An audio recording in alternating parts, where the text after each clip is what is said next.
Alex, shall we head home now? The son is starting to head back home soon too.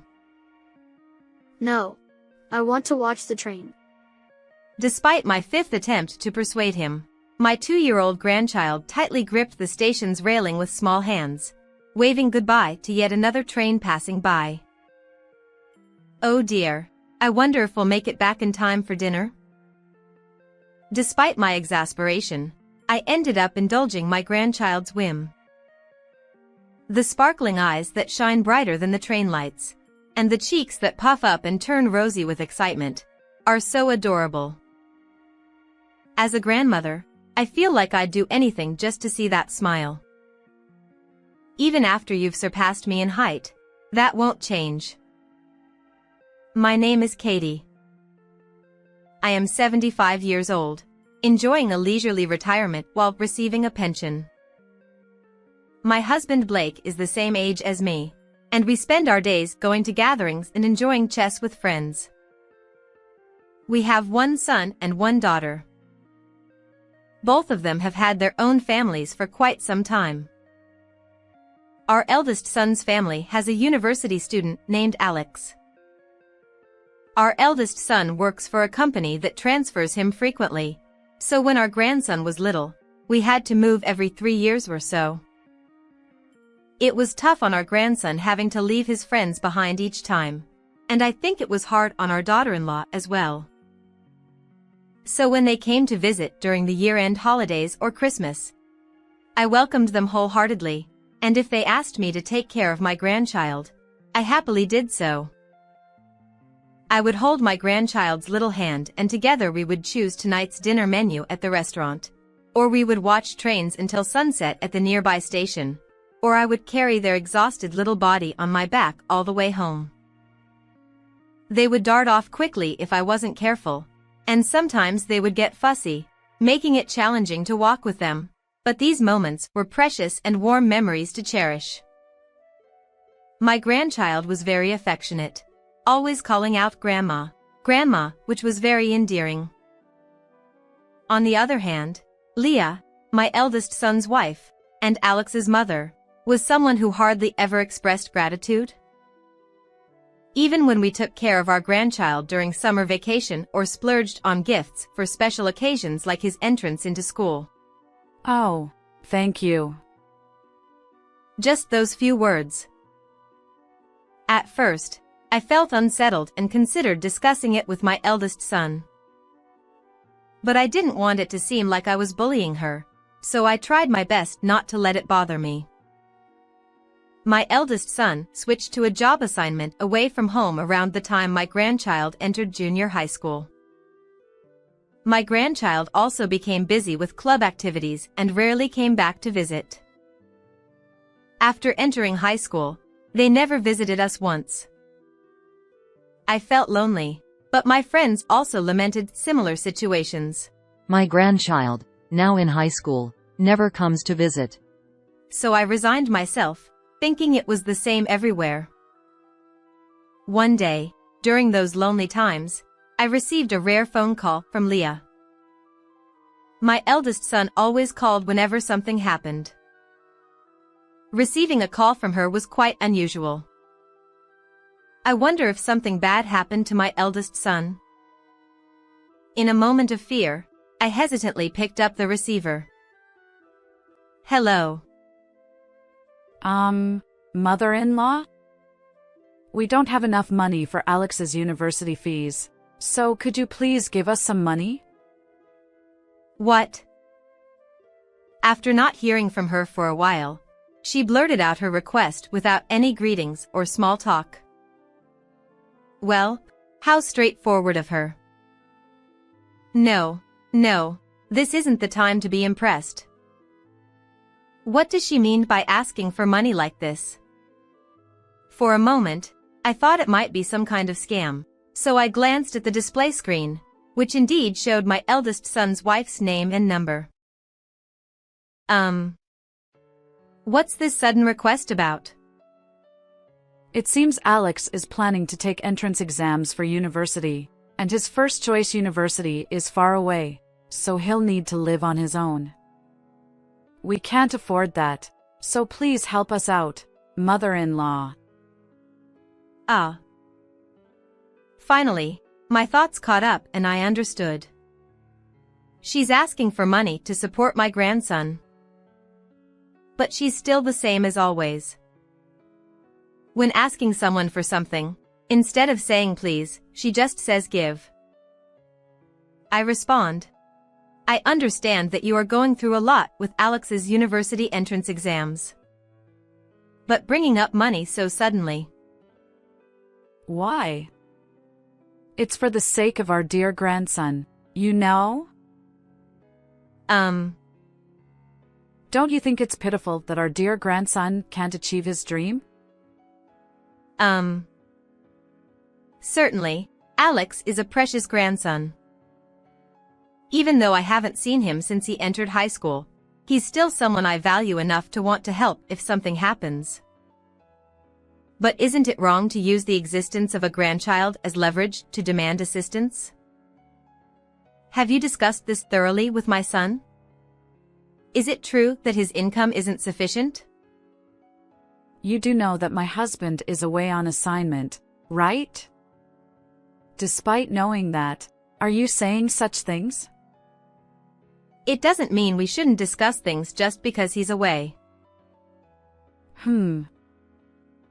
As if expressing exasperation toward a stubborn old person, Leah sighed. I'm the one who wants to sigh. My husband has entrusted everything about the house and Alex to me. So it's okay. Well, I don't feel okay at all. Anyway, I can't give you an immediate answer about the money. I'll discuss it with my husband, so please wait a bit. With that, I informed her and hung up without waiting for her response. I had always thought she was audacious, but to demand assistance solely using our grandchild as leverage, without any prior relationship, honestly, I wanted to refuse outright. However, what would happen to our grandchild if we didn't assist? I had a premonition that whether we helped or not, it would leave a bitter feeling. I let out a deep, deep sigh once again. In the end, my husband and I decided to provide financial assistance for our grandchild's university expenses. While we certainly couldn't agree with Leah's attitude, we wanted to support our grandchild's education. Even if people say we're being too soft, the truth is we just can't help doting on our grandchild. We also contacted our son, who was away on assignment. I've left financial matters and education to my wife. So if she says she needs help, please lend her the money. She'll pay it back little by little. He asked us this way. Although Leah had asked for a loan, we were concerned that we might not live to see it fully repaid. Considering it as an advance inheritance, we decided to invest $4 million into our grandchild's future. Afterward, we received news that our grandchild had been accepted into their first choice university, but contact with our eldest son's family once again ceased. As the seasons turned, December arrived. The days grew shorter, and the winter nights quickly turned chilly, which took a toll on the elderly. Tonight was particularly cold, so I pulled out a blanket from the depths of the closet where it had been stored. I wonder if Alex is keeping warm and sleeping well in his place.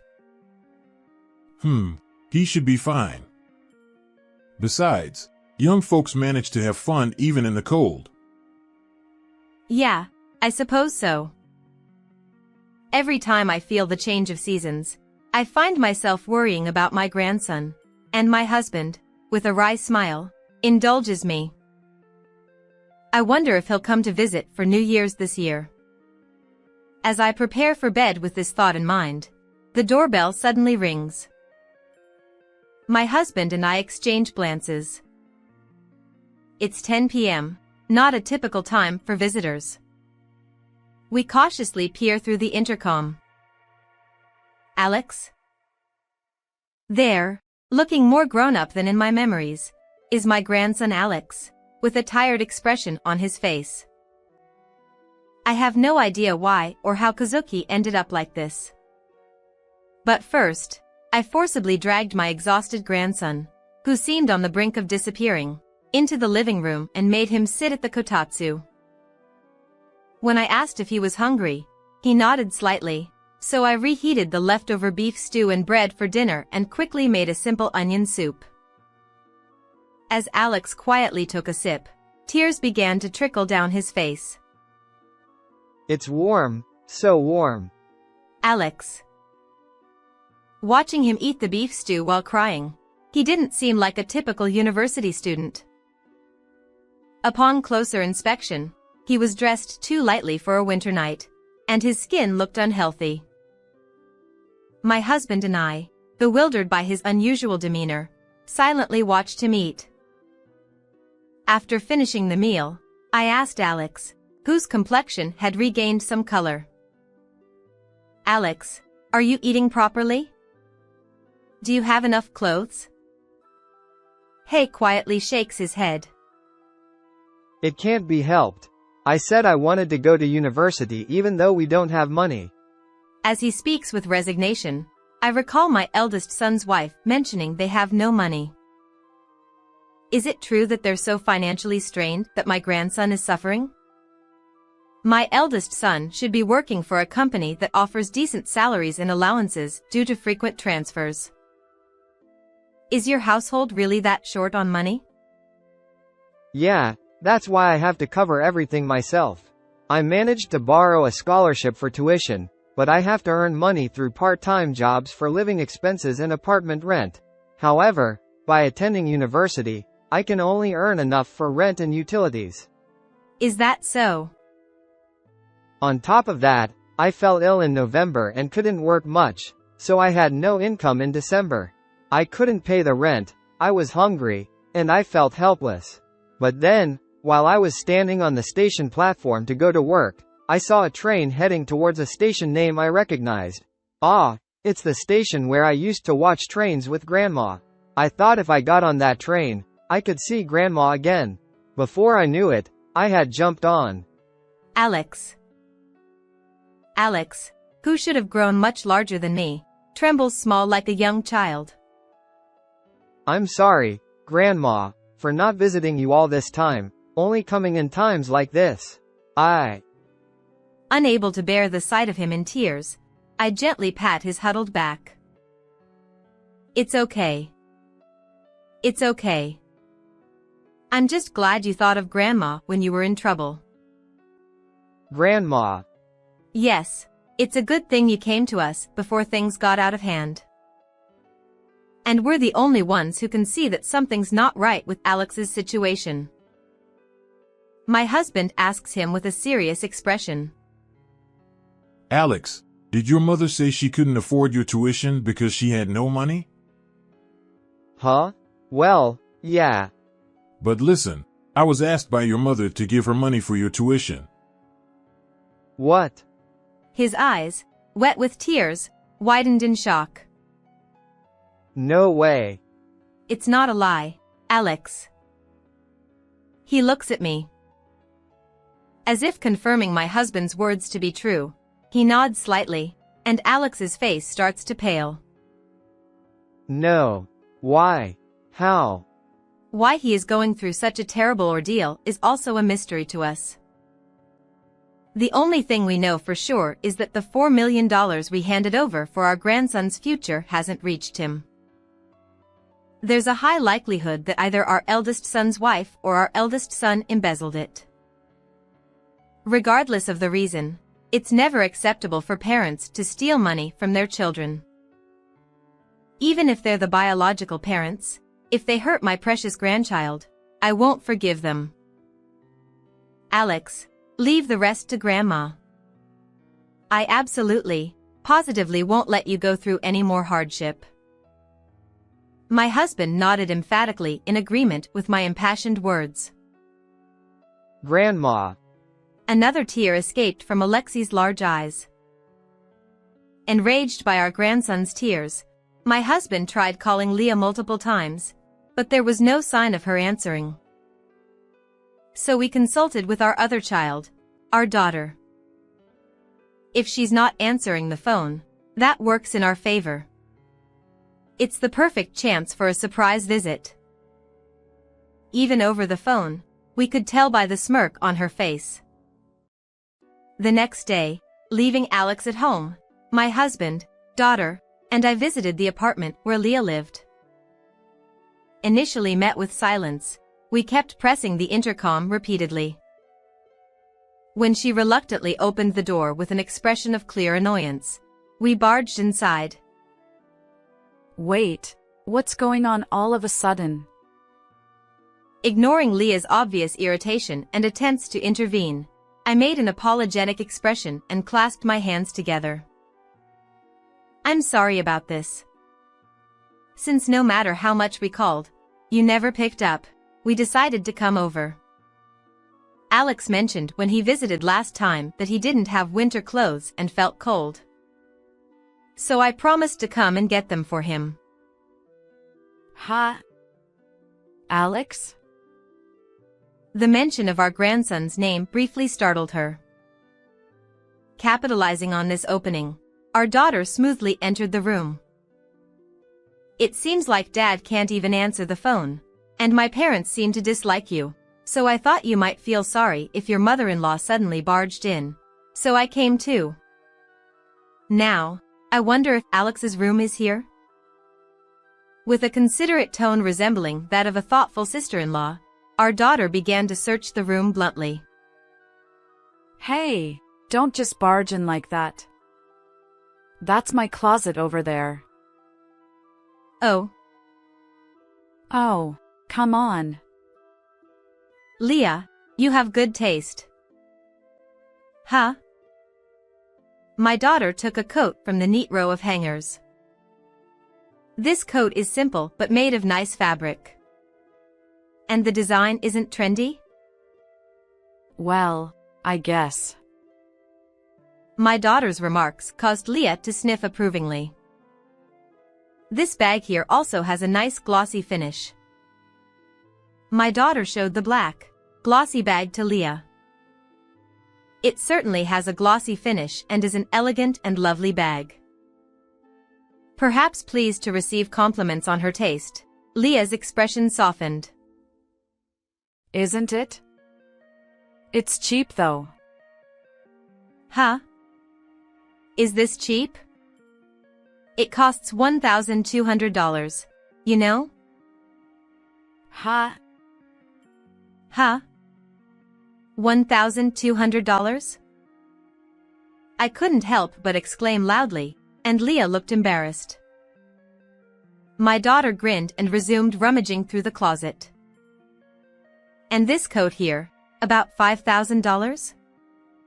Is that considered cheap in your book too? With each observation from the daughter, her face, which had been smiling earlier, started to pale. My daughter sure knows how to hit where it hurts, even with her own family. I called my daughter this time to uncover how Leah was spending her money. There's a possibility that my son himself misused the tuition fees, but since he's left everything to his wife, it seems highly likely that she might be embezzling.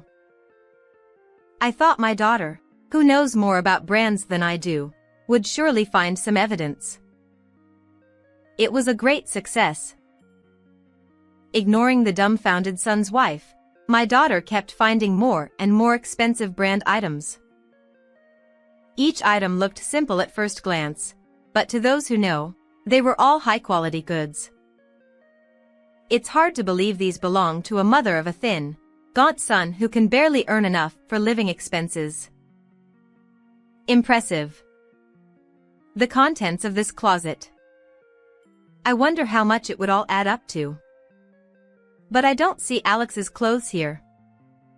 Maybe in another room? That's why you shouldn't just. Oh, the other one is in the bathroom. Wow, this toner costs $100, right? Are you using the whole line? Amazing. So that's why your skin is glowing. Alexi's skin used to be so dry, remember? Wait a minute. Oh wow, even the showerhead and hairdryer are high-end. This is like a celebrity lifestyle. Must be nice to live so well on my brother's earnings. Wait, hold on.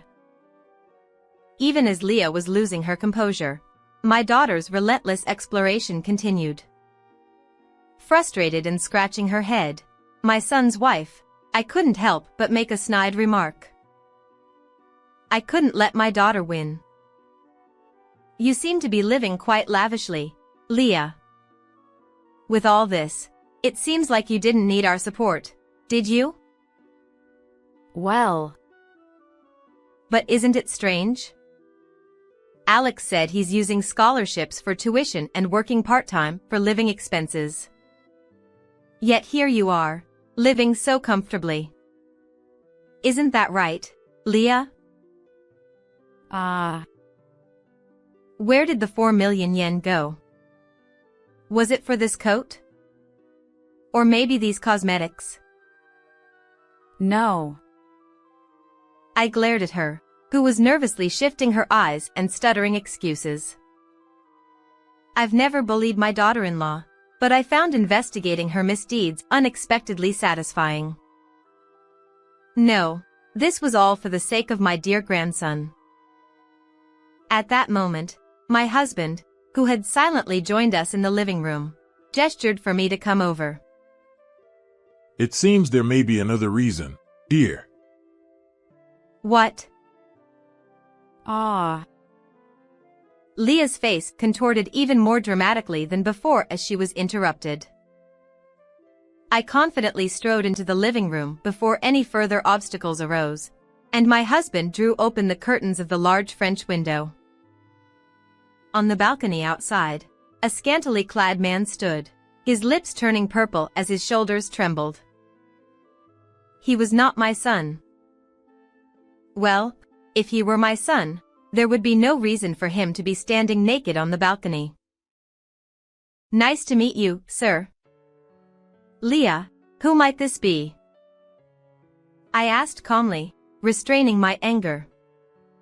Meanwhile, she trembled uncontrollably. No, it's not. It's not him. And thus, the unexpected invasion of her apartment revealed her obsession with luxury brands and even more surprises. Neither my son nor my grandson were particularly knowledgeable about brands. Additionally, she favored items devoid of prominent logos, unaware that they were worth several $100,000. Furthermore, taking advantage of the absence of my husband and son, she had been living in a quasi-cohabitation arrangement with her cheating partner recently. Of course, the entire $4 million that we had provided for Alex's sake had been spent on luxury brand bags and their extravagant lifestyle with the cheating man. What a despicable story. Naturally, my eldest son's marriage ended in divorce. Despite the excuses from my former daughter-in-law about feeling lonely or stressed from managing childcare and household chores alone, no one paid attention. In the end, my former daughter-in-law was presented with a bill totaling close to $10 million for the expenses lavished on luxury goods and as compensation for infidelity. She had to sell off all her cherished luxury items but still couldn't repay the full amount, so she's now committed to making monthly installments. At 45 years old and having never held down a steady job since marriage, it seems unlikely she'll find stable employment. She faces a future without her beloved brands and will likely spend her life repaying debts until she's nearly 70. After paying the compensation, the cheating man quickly disappeared, leaving my former daughter-in-law to live alone in a rundown apartment she'd been in for 45 years. Unable to bear the loneliness and poverty, she even tried to approach Alex by showing up uninvited at his university. However, he knows all about his mother's misdeeds and reportedly walks away without a second glance, refusing to cling to her.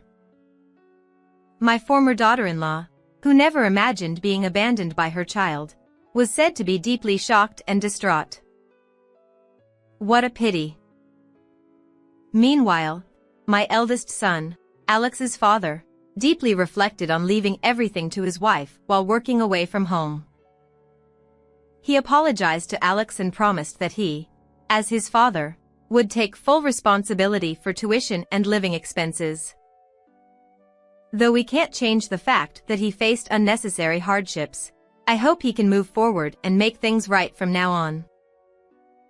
It was during the Obon holiday, 3 years after that incident. Granny, I finished mowing the lawn. Thank you. Alex, let's have some cold green tea and watermelon on the terrace. I placed a bright red watermelon next to Alex, who was seated on the terrace, wiping sweat from his brow, and he happily took a big bite. Watching him enjoy the watermelon so much, I couldn't resist reaching out for a slice myself. Since my eldest son's divorce, Alex has started visiting us during every university break.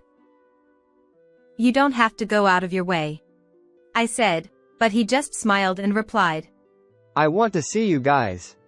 Without hesitation. During these visits, he's even helped with tasks that we couldn't manage on our own. Such a kind-hearted Alex will be starting his professional career next year. As promised, his father, my eldest son, diligently covered his tuition and living expenses, allowing him to fully enjoy university life and successfully secure the job he had longed for. I truly feel that his efforts have been rewarded, and I'm so glad for him. Be sure to spit out the watermelon seeds. They'll upset your stomach. Come on, Granny, I'm not a kid anymore. Well, even if you've grown up, you'll always be my precious, adorable grandson. He seemed both exasperated and pleased by my words, smiling warmly. Your smile means the world to Granny, you know. How did you find this story? Don't forget to subscribe to the channel. See you in the next video.